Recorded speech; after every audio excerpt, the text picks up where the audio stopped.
أشرقت نفسي بنور من فؤادي حينما رددت يا رب العباد، وانتشت روحي وصار الدمع يجري. يا إلهي خذ بقلبي للرشاد.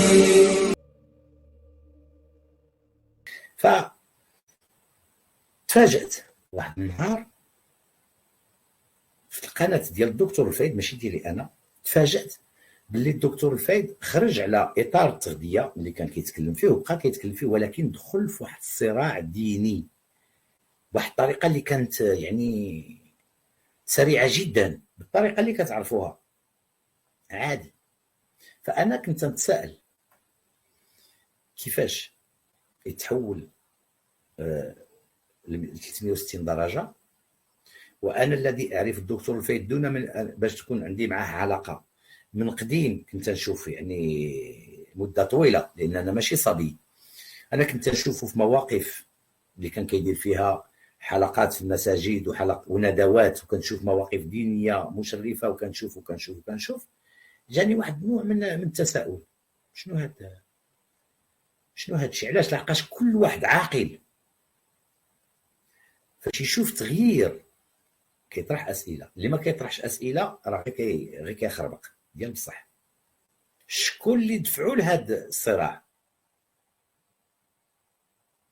ريج المسك، وماشي بوحدها، لا، ناس عندها اجندات خطيره.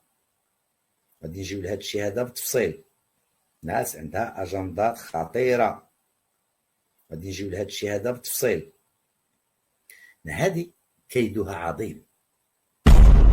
الو، فاش عرفتني بالفايد شنو شافت فيا؟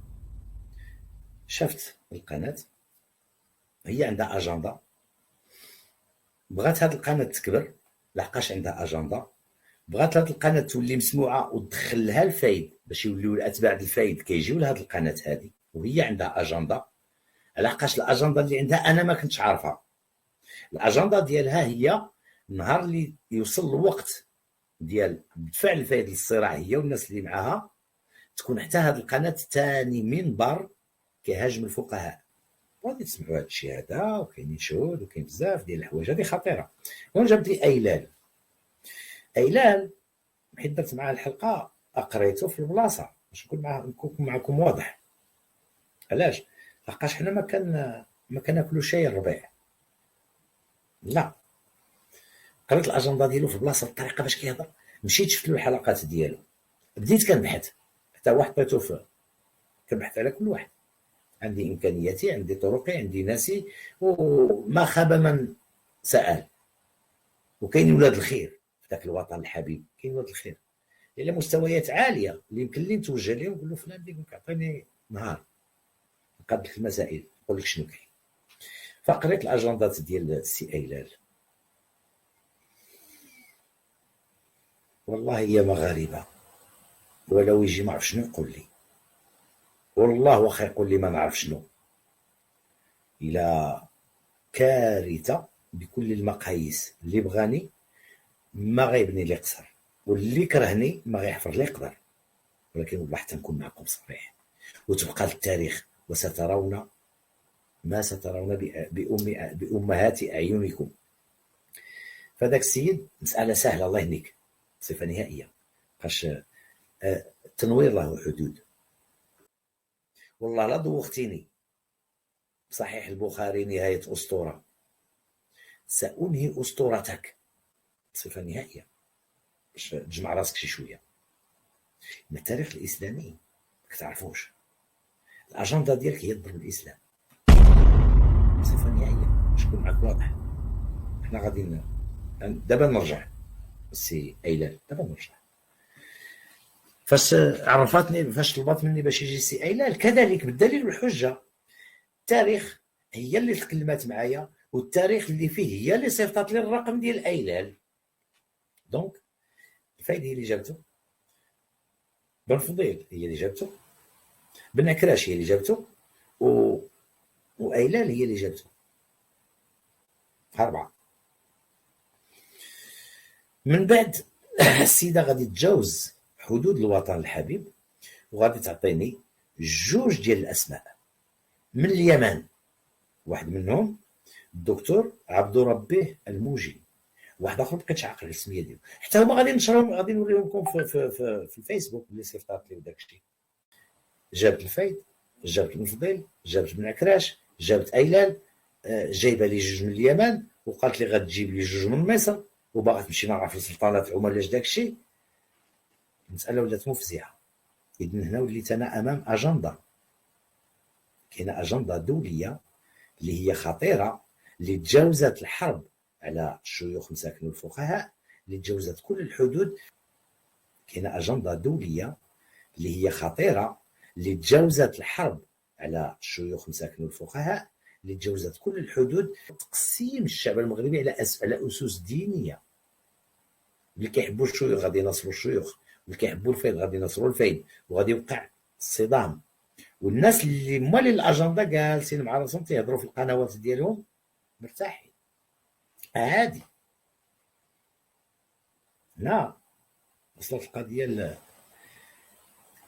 لنقطه اللا عوده. فين غادي ترتكب الخطا الفادح؟ قالت لي سي معطاوي، نعم عفوا وصيفطات ليا، قالت لي كاين واحد الفقيه خصني نجيبو لك حتى هو. قلت شكون هذا؟ قالت لي واحد الفقيه سميتو الحسن او حمزه. قلت شكون هذا عاود؟ هذه نقطه، هذا سؤال. ثانيا كتجيبي القرانيين، كتجيبي اللي ما فهمتش، ولكن هذا فقيه. كيفاش جبتي انت واحد من كتحاربوا الشيوخ والفقهاء وباغا تجيبي فقيه؟ واش باغا ديري مناظره؟ قالت لي لا لا لا، هاد السيد راه مهم لينا حنا، ها هي كتهضر بحنا، هادشي راه مسجل. قلت لها كيفاش مهم؟ قالت لي هذا كان راقي، كان من اقدم الرقاة في المغرب. قلت لها ايوا. قالت لي راه تاب. قلت لها ايوا. قالت لي دابا خصنا نجيبوه باش يطعن في الفقهاء. قلت لها علاش؟ باش شاهد من اهلها. واخا اتصلت بيا قالت لي السي معطاوي، قالت لي نعم. قالت لي كاين واحد التنويري خطير خصني نجيبو لك، اللي هو الا بغيتو تقولوا اللي كيخدم في هاد الاجنده كلها. هل تعرفون من هو؟ عصيب. هنا في البلاصه وقفتها، قلت لها سمحي لي. قالت لي شنو؟ قلت لها لا لا، كنعرفو وكنعرفو من زمان، ملي كان استاذ ديال السلك الثاني فلسفه، كنعرف الرام ديال الحوايج وماشي شغلي. كنتحفظ على هاد السيد ما تجيبيهليش بصفه نهائيه.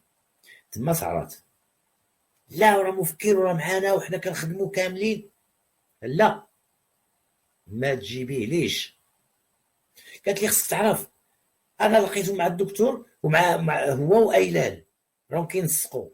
هنا طرطقات الرمانه. هنا فهمت كيفاش تم الزج بالدكتور الفايد في الصراع. شنو هي الاجندات؟ غادي يجيكم فيلم ديال الرعب، فيلم ديال الرعب. قالت لي خصك تعرف انا لقيته مع الدكتور ومع هو وايلال راهم كينسقوا. هنا طرطقات الرمانه. هنا فهمت كيفاش تم الزج بالدكتور الفايد في الصراع. شنو هي الاجندات؟ غادي يجيكم فيلم ديال الرعب، فيلم ديال الرعب. الا كنتو كتحبوا الدكتور الفايد. كيف ما كنا كنقول دائما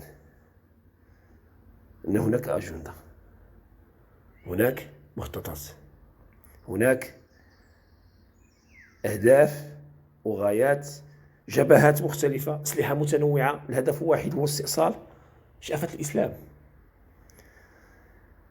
هؤلاء الجبناء العملاء الرعاديد يفرقون كل شيء، يجمعهم كراهيه الاسلام، يجمعهم الرغبه الحثيثه في استئصال شأفة الاسلام.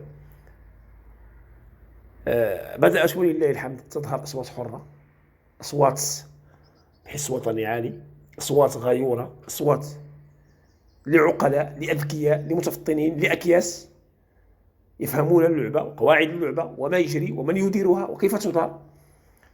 بدأت الأصوات ولله الحمد، الأضواء تسلط على المناطق المظلمة، المناطق المسكوت عنها عن طابوهات. هذا شيء جميل، وهي خطوة جدا متقدمة في معركة التنوير الحقيقي الذي يفضح التزوير باسم التنوير. القادم بإذن الله أجمل وأفضل. القادم سيكون يعني فاضح كاشف لجهات متعددة من أجل المال، لها أجندة، من أجل الامتيازات، المناصب، المكاسب، مستعدة، هي بلا ضمير، بلا أخلاق، بلا مبادئ، تحركها الأموال، تحركها الأطباع الشخصية. أمثال هؤلاء الذين يحاربون الإسلام بأسماء براقة، بعناوين خادعة. بدأت الحمد لله أصوات حرة تخرج لتفضح هذه المشاريع، مشاريع التخريب، مشاريع التفتيت، مشاريع ضرب الأمن الروحي، الإيماني، الديني، كذلك الاجتماعي للأمة المغربية والأمة الإسلامية بشكل عام. هناك دائما من يستعمل فزاعة وشماعة نظرية المؤامرة. هناك هذا النوع إما أن يكون جاهلا وغبيا على أعلى درجة الغباء، أو أنه خائن مجرم هو الذي يشتغل وفق أجندة، ولكنه يحاول أن يستعمل هذه الفزاعة ليستمر أو تنويم الناس والاستمرار في خداع الناس. أعتقد بأن أقنعة الخداع ستسقط، بدأت في السقوط، سقوطها ماض على قدم وساق، هي مسألة وقت ليس إلا نراهن على الوقت، نراهن فقط على الوقت. إن الذين كفروا ينفقون أموالهم ليصدوا عن سبيل الله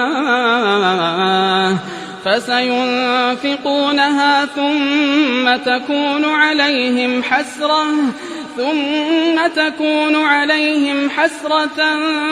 ثم يغلبون والذين كفروا إلى جهنم يحشرون ليميز الله الخبيث من الطيب ويجعل الخبيث بعضه على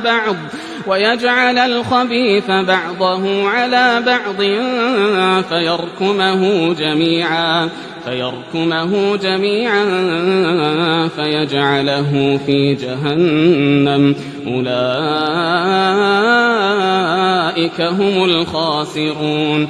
قل للذين كفروا إن ينتهوا يغفر لهم ما قد سلف وإن يعودوا فقد مضت سنة الأولين وقاتلوهم حتى لا تكون فتنة ويكون الدين كله لله فإن انتهوا فإن الله بما يعملون بصير وإن تولوا فاعلموا أن الله مولاكم نعم المولى ونعم النصير.